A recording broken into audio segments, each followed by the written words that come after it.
ये नंबर 1 है, bus stop number 1 है ये वाला।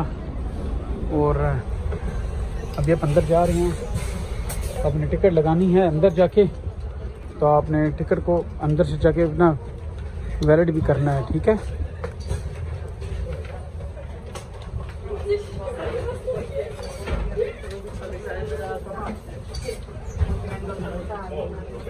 ऐसे करके अंदर डालनी है आपने, ताकि टिकट जो सी आपकी वैलिड हो जाए, ऐसे करके, ठीक है।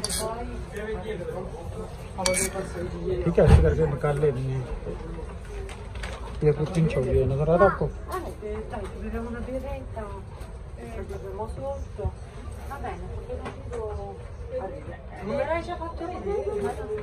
Please sorry, excuse me.